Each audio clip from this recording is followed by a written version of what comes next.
Une cour d'appel américaine a sévèrement critiqué le gendarme boursier américain, la SEC, pour ses explications injustifiées de refuser l'approbation d'un ETF Bitcoin au comptant dans l'affaire Grayscale. Cette décision a des implications considérables, non seulement pour la démocratisation de l'investissement dans les crypto-monnaies, mais aussi pour le cadre même de la gouvernance réglementaire des actifs numériques. On y revient dans l'analyse cryptique après les actualités essentielles de la semaine. On commence le tour d'horizon avec X, anciennement connu sous le nom de Twitter, qui a obtenu une licence du Rhode Island aux États-Unis pour proposer des services liés aux crypto-monnaies, y compris des échanges et des portefeuilles numériques. Alors les détails précis de ce que X prévoit de faire avec cette licence ne sont pas encore clairs, car ni la plateforme ni Elon Musk n'ont fait de déclaration à ce sujet. On ignore également si cette licence permettra à X d'opérer dans l'ensemble des États-Unis ou uniquement dans le Rhode Island. Cependant, X a déjà intégré la possibilité de faire des dons en Bitcoin sur la plateforme, ce qui montre son degré d'ouverture au sujet des cryptoactifs. Pour la deuxième actualité, on part du côté de l'Inde, qui est favorable au développement des crypto-monnaies. En fait, le premier ministre indien, Narendra Modi, a appelé à la démocratisation et à l'adoption des crypto-monnaies, soulignant qu'il est, je cite, futile de tenter de freiner leur développement. Modi plaide pour une réglementation mondiale harmonisée, incluant les pays du sud du globe, et indique que ces actifs pourraient offrir de nouvelles avenues économiques pour les pays émergents. Pour rappel, cette prise de position intervient dans le contexte de réunion des BRICS+, et alors que l'Inde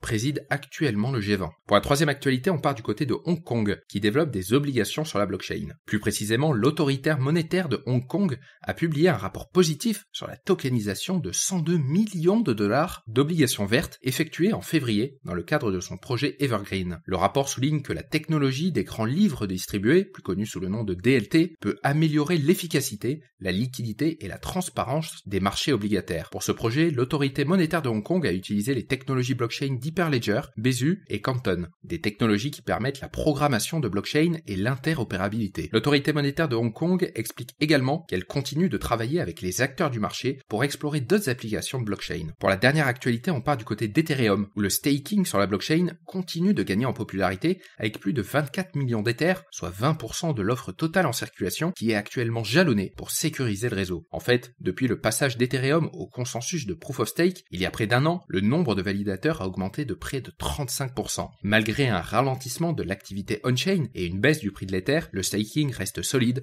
offrant un rendement annuel d'environ 3,7%. Au final, ces données indiquent que la santé d'Ethereum est robuste, même dans un marché compliqué. Pour l'analyse cryptique de la semaine, on s'intéresse à la victoire juridique de Grayscale face au gendarme boursier américain, la SEC. Alors les États-Unis se rapprochent potentiellement de l'autorisation d'un ETF Bitcoin au comptant, considéré comme le Graal des produits financiers adossés au sacro-saint Bitcoin. Mardi, la Cour d'appel des États-Unis, sous la direction d'un trio de juges, a mis à mal les arguments de la Securities and Exchange Commission pour rejeter systématiquement les propositions d'ETF au comptant sur le BTC. La Cour d'appel a estimé que la SEC avait agi de manière arbitraire et capricieuse, pour reprendre les mots des juges, faisant écho à un sentiment exprimé depuis longtemps par les plus fervents défenseurs de la cryptosphère. Plus précisément, la Cour d'appel du District de Columbia s'est rangée du côté de Grayscale, donc le plus grand gestionnaire de Bitcoin au monde, avec ses 635 000 BTC en gestion, dans son procès face au gendarme boursier américain. Cette décision de la Cour d'appel ouvre la voie à la métamorphose du produit phare de Grayscale, le GBTC, en un ETF au comptant. En substance, le tribunal a demandé à la SEC de réévaluer la demande d'ETF demandée par Grayscale en faisant pression sur le gendarme boursier américain pour qu'elle fournisse des raisons plus convaincantes et justifiées si elle décidait de rejeter à nouveau la proposition. Suite à cette décision, les adeptes des cryptoactifs étaient en pleine effervescence, non seulement en raison d'une potentielle conversion du GBTC en un ETF Bitcoin au comptant, mais aussi en raison de la critique explicite de la SEC par le tribunal. L'incapacité de l'organisme de réglementation à, je cite, respecter ses propres normes, associée à son incapacité à rationaliser suffisamment ses décisions, a suscité l'ire générale. La SEC n'a notamment pas réussi à justifier pourquoi elle a approuvé certains produits financiers liés au Bitcoin, en particulier ceux basés sur les contrats à terme, alors qu'elle en a refusé d'autres. L'approche de la SEC est d'autant plus contestable qu'elle semble ne pas tenir en compte des données essentielles telles que le comportement presque identique des marchés du Bitcoin au comptant avec ceux des contrats à terme,